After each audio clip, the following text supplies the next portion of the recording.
शुक्लाम्बरधरं विष्णुं शशिवर्णं चतुर्भुजं प्रसन्नवदनं ध्यायेत् सर्वविघ्नोपशान्तये।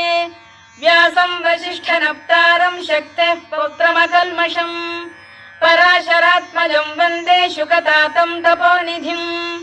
व्यासाय विष्णुरूपाय व्यासरूपाय विष्णवे नमो वै ब्रह्मनिधये वासिष्ठाय नमो नमः। अविकाराय शुद्धाय नित्याय परमात्मने सदैकरूपरूपाय विष्णवे सर्वजिष्णवे यस्य स्मरणमात्रेण जन्म संसारबन्धनात् विमुच्यते नमस्तस्मै विष्णवे प्रभविष्णवे। ॐ नमो विष्णवे प्रभविष्णवे। श्रीवैशम्पायन उवाच श्रुत्वा धर्मानशेषेण पावनानि च सर्वशः युधिष्ठिरः शान्तनवं पुनरेवाभ्यभाषत। युधिष्ठिर उवाच किमेकं दैवतं लोके किं वाप्येकं परायणम् स्तुवन्तः कङ्कमर्चन्तः प्राप्नुयुर्मानवा शुभम्। को धर्मः सर्वधर्माणां भवतः परमो मतः किं जपन्मुच्यते जन्तुर्जन्म संसारबन्धनात्। श्रीभीष्म उवाच जगत्प्रभुं देवदेवमनन्तं पुरुषोत्तमम् स्तुवन्नाम सहस्रेण पुरुषः सततोत्थितः तमेव चार्चयन् नित्यं भक्त्या पुरुषमव्ययम् ध्यायन् स्तुवन् नमस्यं च यजमानस्तमेव च अनादिनिधनं विष्णुं सर्वलोकमहेश्वरम् लोकाध्यक्षं स्तुवन् नित्यं सर्वदुःखातिगो भवेत्।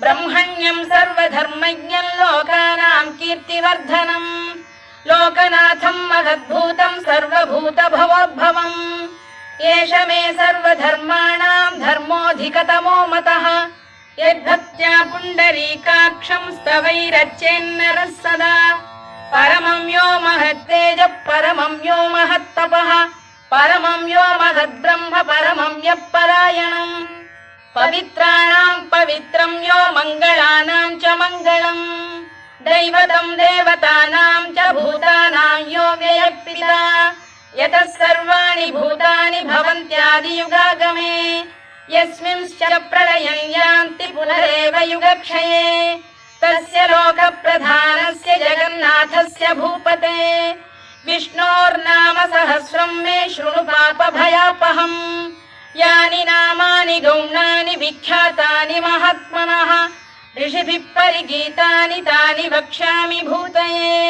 ऋषिर्नाम्नां सहस्रस्य वेदव्यासो महामुनिः छन्दोऽनुष्टुप् तथा देवो भगवान् देवकीसुतः अमृतांशुद्भवो बीजं शक्तिर्देवकी नन्दनः त्रिसामाहृदयं तस्य शान्त्यर्थे विनियुज्यते विष्णुं जिष्णुं महाविष्णुं प्रभविष्णुं महेश्वरम् अनेकरूपदैत्यान्तं नमामि पुरुषोत्तमम्। अस्य श्रीविष्णोर्दिव्यसहस्रनामस्तोत्रमहामन्त्रस्य श्रीवेदव्यासो भगवान् ऋषिः अनुष्टुप्छन्दः श्रीमहाविष्णुः परमात्मा श्रीमन्नारायणो देवता अमृतांशुद्भवो भानुरिति बीजम् देवकी नन्दन श्रेष्ठेति शक्तिः उद्भवः क्षोभणो देव इति परमो मन्त्रः शङ्खबृन्नन्दकी चक्रीति कीलकम् शार्ङ्गधन्वा गदाधर इत्यस्त्रम् रथाङ्गपाणिरक्षोभ्य इति नेत्रम् त्रिसामासामरः सामेति कवचम् आनन्दं परब्रह्मेति योनिः ऋतुः सुदर्शनकार इति दिग्बन्धः श्रीविश्वरूप इति ध्यानम् श्रीमहाविष्णुप्रीत्यर्थे सहस्रनाम जपे विनियोगः। ध्यानम् क्षीरोदन्वत्प्रदेशे शुचिमणिविलसत्सैकते मौक्तिकानाम् मालाक्लुप्तासनस्थस्फटिकमणिनिभैर्मौक्तिकैर्मण्डिताङ्गः शुभ्रैरभ्रैरदभ्रैरुपरि विरचितैर्मुक्तपीयूषवर्षैः आनन्दीनः पुनीयादरिनलिन गदा शङ्खपाणिर्मुकुन्दः भूः पादौ यस्य नाभिर्वियदसुरनिलश्चन्द्रसूर्यौ च नेत्रे कर्णावाशा शिरोद्यौर्मुखमपि दहनो यस्य वास्तेयमब्धिः अन्तस्थं यस्य विश्वं सुरनरखगो भोगि गन्धर्वदैत्यैः चित्रं रम्यते तं त्रिभुवन वपुषं विष्णुमीशं नमामि। ॐ नमो भगवते वासुदेवाय। शान्ताकारं भुजगशयनं पद्मनाभं सुरेशं विश्वाधारं गगनसदृशं मेघवर्णं शुभाङ्गं लक्ष्मीकान्तं कमलनयनं योगिधृध्यानगम्यं वन्दे विष्णुं भवभयहरं सर्वलोकैकनाथम्। मेघश्यामं पीतकौशेयवासं श्रीवत्साङ्कं कौस्तुभोद्भासिताङ्गम् पुण्योपेतं पुण्डरीकायताक्षं विष्णुं वन्दे सर्वलोकैकनाथम्। नमः समस्तभूतानामादिभूताय भूभृते अनेकरूपरूपाय विष्णवे प्रभविष्णवे सशङ्खचक्रं सकिरीटकुण्डलं सपीतवस्त्रं सरसीरुहेक्षणं सहारवक्षस्थलशोभिकौस्तुभं नमामि विष्णुं शिरसा चतुर्भुजम्। छायायां पारिजातस्य हेमसिंहासनोपरि आसीनमम्बुदश्याममायताक्षमलङ्कृतम् चन्द्राननं चतुर्बाहुं श्रीवत्साङ्कितवक्षसम् रुक्मिणी सत्यभामाभ्यां सहितं कृष्णमाश्रये।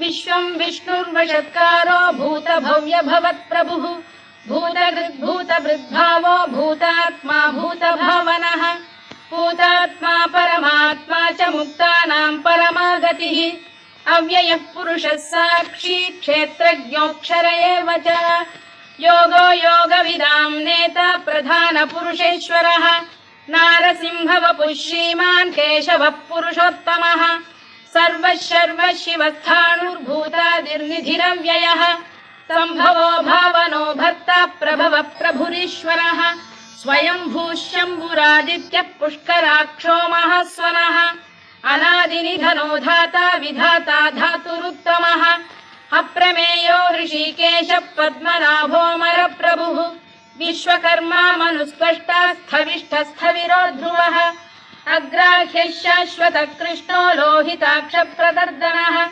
प्रभूतस्त्रिककुब्धाम पवित्रं मङ्गलं परम् ईशानः प्राणदः प्राणो ज्येष्ठः श्रेष्ठः प्रजापतिः हिरण्यगर्भो भूगर्भो माधवो मधुसूदनः ईश्वरो विक्रमी धन्वी मेधावी विक्रमक्रमः अनुत्तमो दुराधर्षः कृतज्ञः कृतिरात्मवान् सुरेशः शरणं शर्म विश्वरेताः प्रजाभवः अधः संवत्सरो व्यालः प्रत्ययः सर्वदर्शनः अजः सर्वेश्वरः सिद्धः सिद्धिः सर्वादिरच्युतः वृषाकपिरमेयात्मा सर्वयोगविनिसृतः वसुर्वसुमनः सत्यः समात्मा संमितः समः अमोघः पुण्डरीकाक्षो वृषकर्मा वृषाकृतिः रुद्रो बहुशिरा बभ्रुर्विश्वयोनिश्रुतिश्रवाः अमृतः शाश्वतस्थाणुर्वरारोहो महातपाः सर्वगः सर्वविद्भानुर्विश्वक्सेनो जनार्दनः